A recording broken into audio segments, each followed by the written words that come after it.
മാമി മാമൻ ഫസ്റ്റ് അറിഞ്ഞു. അത് കഴിഞ്ഞ് അപ്പൂപ്പനമ്മ അത് അറിഞ്ഞു. ലാസ്റ്റ് അച്ഛനമ്മ അറിഞ്ഞു. അവരെടുത്താ ഫസ്റ്റ് പറഞ്ഞത് കാര്യങ്ങൾ. അവരാ അച്ഛൻ്റെ അമ്മ അടുത്ത് സംസാരിച്ചു. അവർക്ക് എല്ലാവർക്കും ഒരു ഷോക്കായിരുന്നു. എൻ്റെ കയ്യിൽ നിന്ന് ഇത് പ്രതീക്ഷിച്ചില്ല അവരാരും. കാരണം വീട്ടിൽ എന്തുണ്ടെങ്കിലും പുള്ളി അവന് പറയുന്നത് കേൾക്കുള്ളൂ.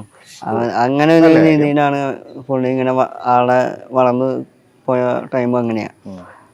അപ്പോ ഇങ്ങനെ ഒരു സംഭവം ഉണ്ടാവുമെന്ന് ആരും പ്രതീക്ഷിച്ചില്ല. എന്നെയും പ്രതീക്ഷിച്ചില്ല. ഓക്കെ. അത് കഴിഞ്ഞിട്ട് അങ്ങനെ മാമനും മാമിയുടെ അടുത്ത് പറഞ്ഞു. അവര് പോയി നൈസായിട്ട് അച്ഛനും അമ്മയുടെ അടുത്ത് പറഞ്ഞു. അപ്പൊ അച്ഛനും അമ്മ ഇത് കേട്ടപ്പോ സിമ്പിളായിട്ട് ഞെട്ടി. എന്നെയും ഇങ്ങനെയാണെന്ന് ചോദിച്ചു. പിന്നെ പറഞ്ഞു നീ ആയിട്ട് തിരഞ്ഞെടുത്ത ജീവിതമാണ്, നീ ആയിട്ട് ഓക്കെ ആണെന്നുണ്ടെങ്കിൽ പ്രൊസീഡ് ചെയ്തോളാൻ പറയുന്നു.